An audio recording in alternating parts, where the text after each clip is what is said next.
रामकृष्ण हरी मंडळी, श्री स्वामी समर्थ. येत्या 29 जूनला म्हणजे सोमवारी आहे वटपौर्णिमेचा सण. हिंदू धर्मात वटपौर्णिमा हा सुवासिनी महिलांसाठी अतिशय पवित्र आणि मंगलमय सण मानला जातो. ज्योतिषशास्त्रानुसार हे व्रत केल्याने पतीच्या कुंडलीतील अशुभ ग्रहांचा प्रभाव कमी होतो. तसेच वैवाहिक जीवनातील अडचणी दूर होतात आणि पतीला दीर्घायुष्य आणि उत्तम आरोग्य मिळतं. म्हणून वटपौर्णिमेला अखंड सौभाग्याची प्राप्ती व्हावी यासाठी सुवासिनी स्त्रिया व्रत करत असतात. या सणाला आपल्या हिंदू धर्मामध्ये खूप जास्त महत्त्व दिलं जातं. दरवर्षी ज्येष्ठ पौर्णिमेला वटपौर्णिमा ही साजरी केली जाते. वटपौर्णिमा म्हटलं की सर्व स्त्रियांचा हा आवडता सण असतो, कारण या दिवशी सुवासिनी स्त्रिया छान असा साजशृंगार करून वडाच्या झाडाची पूजा करतात आणि पतीच्या दीर्घायुष्यासाठी प्रार्थना करत असतात. आणि म्हणून जर या वटपौर्णिमेच्या दिवशी सौभाग्यवती स्त्रियांनी या रंगाची जर साडी नेसली, 2 ते 3 रंग असे आहेत जे शुभ मानले जातात, आणि जर तुम्ही याच रंगाची साडी नेसून वटपौर्णिमेची पूजा केली तर त्या पूजेचं दुप्पट फळ तुम्हाला मिळेल. हे जे रंग आहेत ते अतिशय शुभ फळ देणारे आहेत. त्याचबरोबर प्रत्येक रंगाचं मी तुम्हाला महत्त्वसुद्धा सांगणार आहे. यासोबत असे काही 3 रंगसुद्धा आहेत, तर जे वटपौर्णिमेला त्या 3 रंगाच्या साड्या नेसून पूजा केली तर पूजेचं आपल्याला कोणतेही फळ मिळणार नाही. या व्यतिरिक्त आपण जर या 3 रंगाच्या साड्या नेसून पूजा केली तर त्याचं वाईट परिणाम जे आहे तर ते सुद्धा आपल्याला भोगावे लागतील. कारण ज्योतिषशास्त्रानुसार कोणतीही पूजा करण्यासाठी काही असे शुभ रंग असतात तर ते वर्ज्य केले जातात. वटपौर्णिमेच्या दिवशी कोणते रंग घातल्याने आपल्याला जास्त फायदा होणार आहे आणि जास्तीत जास्त फळ मिळणार आहे, त्यासोबतच या दिवशी कोणते रंग वर्ज्य करायचे आहेत, पूजेचा शुभ मुहूर्त कोणता असणार आहे. कारण बघा, ज्योतिषशास्त्रानुसार आपण जर शुभ मुहूर्तावरती पूजा केली तर ती पूजा सफळ होते. त्या पूजेचा आपल्याला नक्कीच फळ जे आहे तर ते मिळत असतं.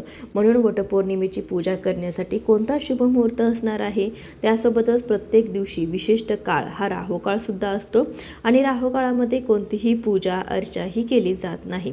म्हणून या दिवशी राहुकाळ कोणत्या वेळेमध्ये असणार आहे, कोणत्या वेळेत आपल्याला चुकून ही पूजा करायची नाही. तसेच वटपौर्णिमेच्या दिवशी काही छोट्या मोठ्या चुका ज्या आहेत तर त्या आपल्या हातून चुकून देखील होणार नाहीत, याची आपल्याला कटाक्षाने काळजी घ्यायची आहे.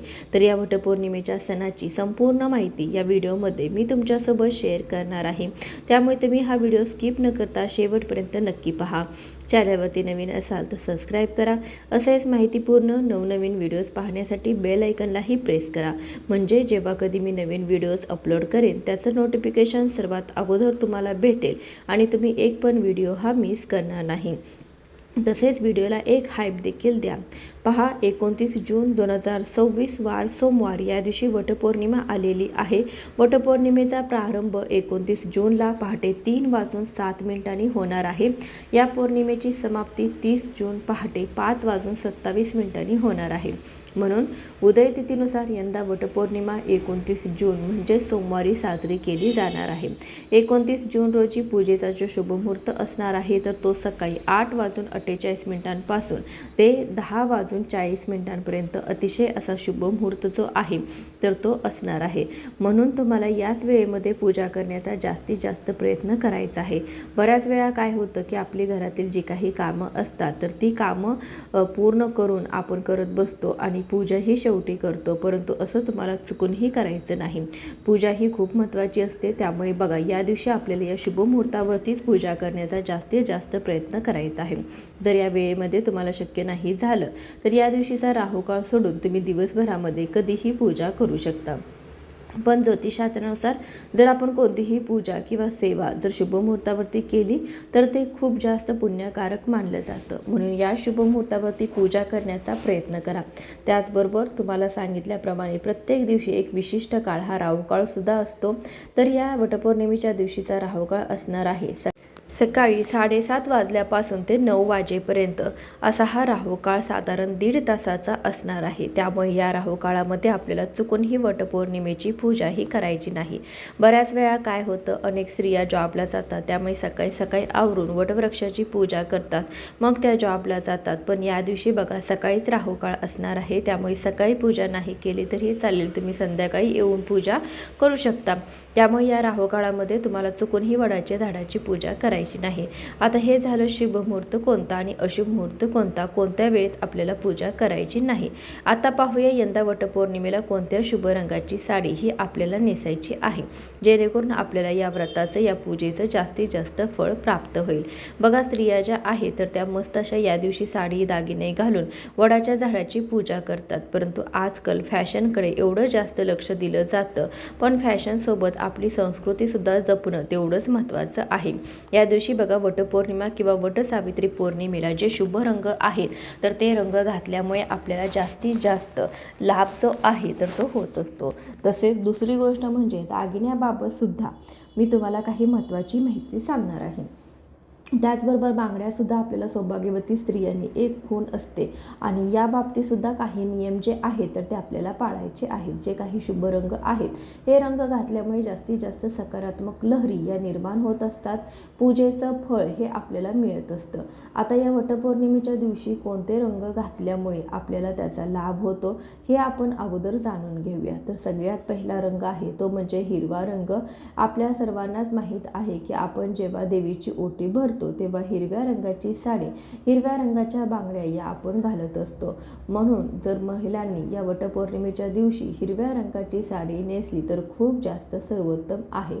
तर हा जो रंग आहे तर तो अतिशय महत्त्वाचा मानला जातो.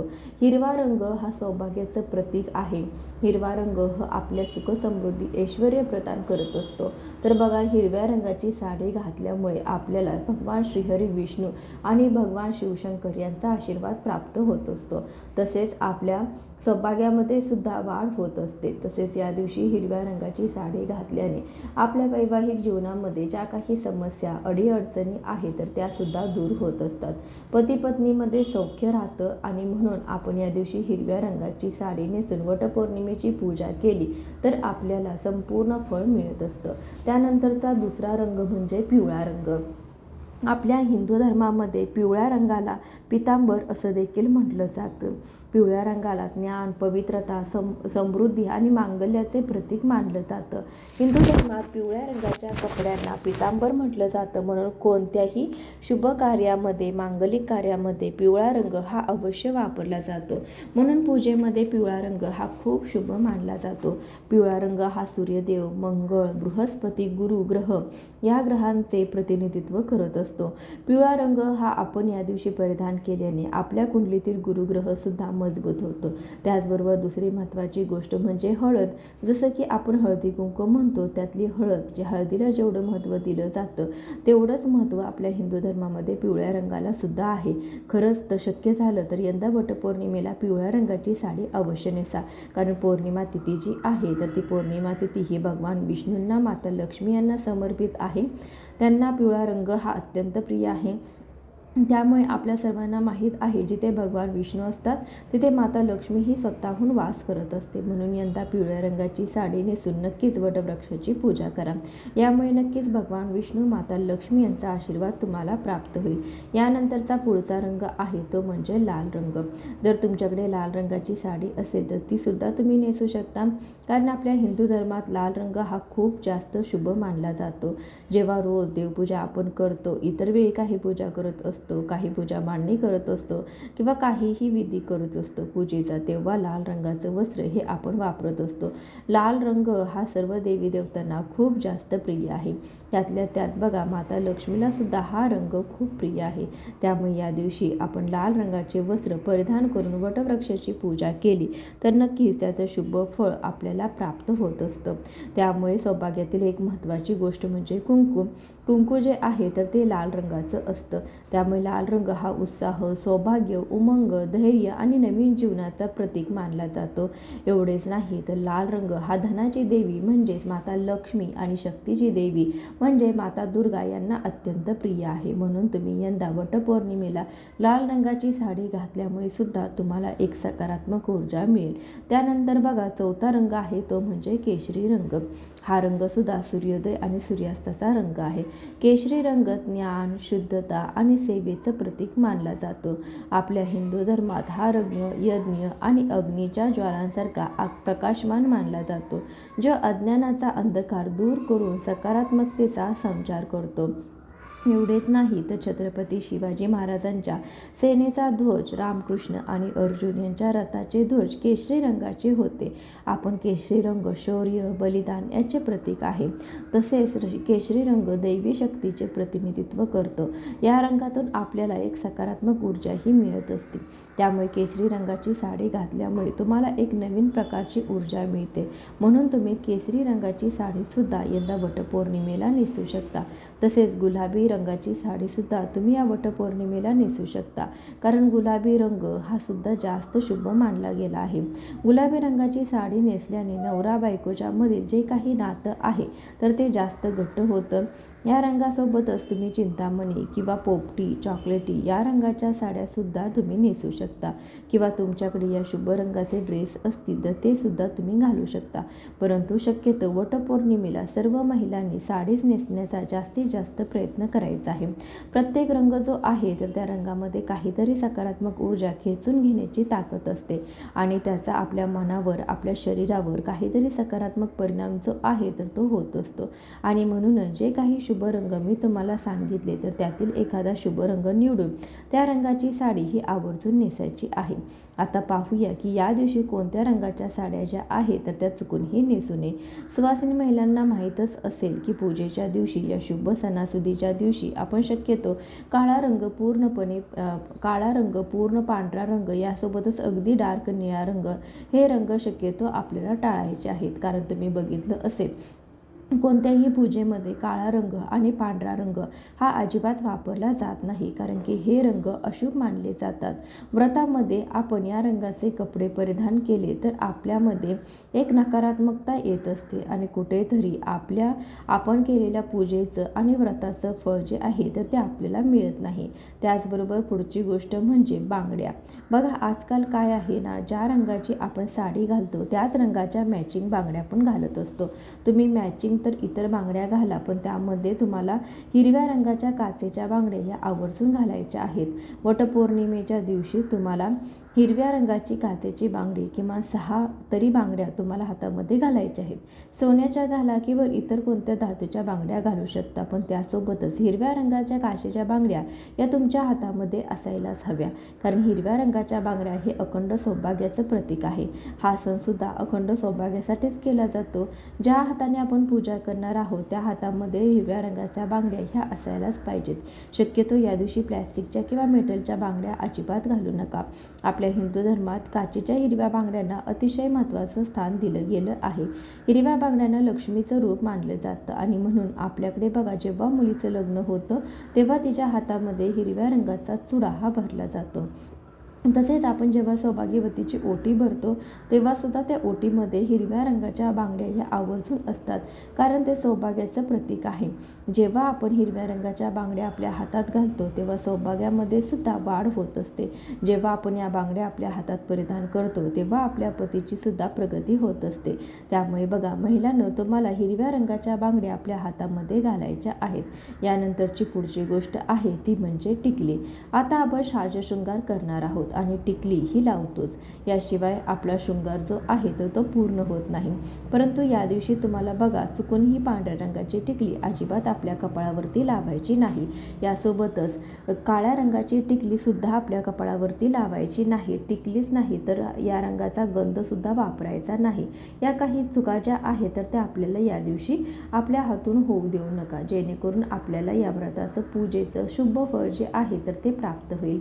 या दिवशी आपण व्रत करणार आहोत, त्यामुळे कोणीच कोणाबद्दलही वाईट बोलू नका, कोणाशीही वाईट वागू नका, खोटं बोलू नका, कोणाचा अपमान होईल असं काही कृत्य तुम्ही करू नका. कारण वटपौर्णिमेचं व्रत जे आहे तर ते सर्वश्रेष्ठ मानलं जातं, खूप जास्त पवित्र सण मानला जातो. त्यामुळे तुम्हाला हे काही नियम जे आहे तर ते आवर्जून पाळायचे आहेत. त्याचबरोबर बघा तुमच्या घरामध्ये सुतक असेल तर फक्त व्रत करायचं आहे. कोणतीही पूजा वगैरे जी आहे तर ते अजिबात करायची नाही, कोणतेही उपाय करायचे नाहीत. फक्त तुम्हाला उपवास करायचा आहे. स्त्रियांना मासिक धर्म असेल तर अशा वेळी काय करायचं, मासिक धर्म असलेल्या स्त्रियांनी फक्त व्रत जे आहे तर ते करायचं आहे. मासिक धर्म असलेल्या स्त्रियांनी सुद्धा फक्त व्रत म्हणजे उपवास करायचा आहे. तुम्हाला कोणतीही पूजा करता येणार नाही. तुम्ही लांब बसून या व्रताची कथा जी आहे तर ते ऐकू शकता. मोबाईलवरती तुम्ही स्वतः वाचली तरीसुद्धा उपवास चालेल आणि उपवास देखील करा. फक्त या व्रताची कथा ऐका तरीसुद्धा तुम्हाला या व्रताचं जे फळ आहे तर ते प्राप्त होईल. पण तुम्हाला कोणतीही पूजा जी आहे तर ती करता येणार नाही. त्याचबरोबर या दिवशी तुम्ही बघा नवीन साडीसुद्धा नेसू शकता, काही हरकत नाही. नवीन साडी नेसा, छान व्रत करा. या व्रताची व्रतकथा ऐका. जेव्हा तुम्ही साजशृंगार करणार आहे तेव्हा तुम्हाला सांगितल्याप्रमाणे हातात हिरव्या रंगाचा चुडा, त्यासोबत आपल्या भांगेमध्ये कुंकू, मंगळसूत्र, पायामध्ये जोडवी आणि पैंजण असा साजशृंगार करून तुम्हाला ही पूजा जी आहे तर ती करायची आहे. शक्य असेल तर हातावरती छान अशा आदल्या दिवशी मेहंदी काढा, केसामध्ये गजरा घाला. जितकं तुम्हाला नटून थटून पूजा करता येईल तसं तुम्ही करू शकता. आणि यासोबतच तुमचं मनसुद्धा शुद्ध आणि पवित्र असायला हवं. तर मनातून जर तुम्ही वाईट विचार करत असाल, तुमचे विचार वाईट असतील, तर तुम्ही कितीही व्रत केलं, कितीही पूजा केली तर त्याचं शुभ फळ जे आहे, जे पूर्ण फळ जे आहे तर ते आपल्याला मिळत नाही. आपलं मन हे शुद्ध आणि पवित्र असायला हवं, तरच या व्रताचं फळ जे आहे तर ते आपल्याला मिळत असतं. तर ही अत्यंत महत्त्वाची माहिती तुमच्यापर्यंत पोहोचवलेली आहे. व्हिडिओ तुम्हाला आवडला असेल तर व्हिडिओला एक लाईक करून जास्तीत जास्त लोकांपर्यंत शेअर करा. धन्यवाद.